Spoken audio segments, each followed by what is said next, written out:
What can I say about Joseph? Joseph had a charisma about him that people really liked, but he had an energy, he was fun, he was interesting, he was intelligent. You just knew that he would do something. I didn't know what. And seeing where Joseph is now, when I heard that Joseph got into NIDA, I actually cried. There were tears. It was amazing to think, yeah, of course, absolutely, I can see that. Growing up in Darwin was probably the best thing for me because I could just experience so many things, and that's really wanky, but it is the truth. And like, I think back to my primary school days, it was a very kind of eclectic group of young children. Like, that's what I had growing up, and so I feel like that's a pretty rare opportunity as a child to have such a array of cultures but be equal. Going into a private school was very bizarre for me because like it was such a performance, really. Like, you had to perform. It felt like you had to perform education, and you had to, like, especially being an Aboriginal person in a relatively white school, I also felt that I had to perform my Aboriginality, which was something that I never had to do before because it was just so tied up in my identity that I didn't have to actually not broadcast it, but be known for that versus being in the choir or liking drama or, like, you know what I mean?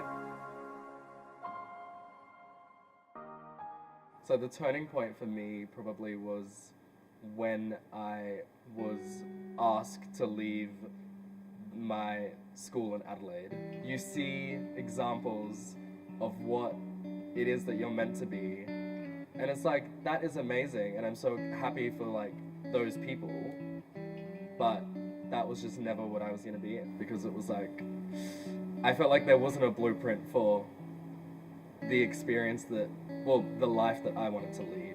So I felt like I had to trek my own path, which was terrifying, but now I can sit here and go, yeah, I fucking did that.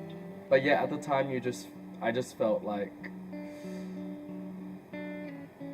I was just gonna go back to Darwin and have to fall back into that system, which was quite daunting because I'd spent so much time away and I'd already gained this independence, and I didn't want to go back into the system that I knew had flaws, and I knew that I would have fallen into traps in that system. So I think that when we discuss change, minds are changing and people are actually concerned or want to hear these stories because they make up the Australian story, I think, and people are legitimizing those voices.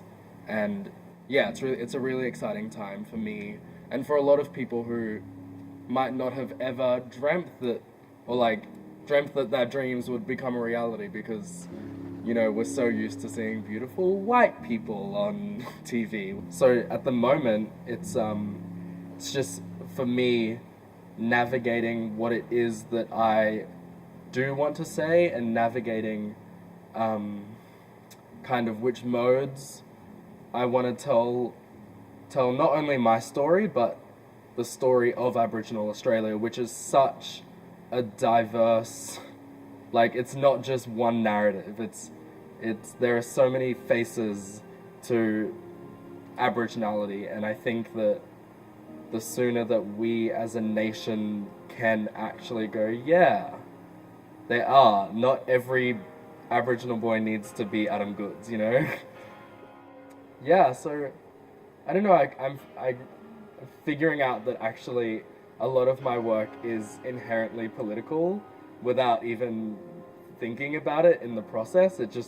And I think just because I am an Aboriginal man, a gay Aboriginal man, everything that comes out of my mouth is disowning the projection of what my identity is meant to be.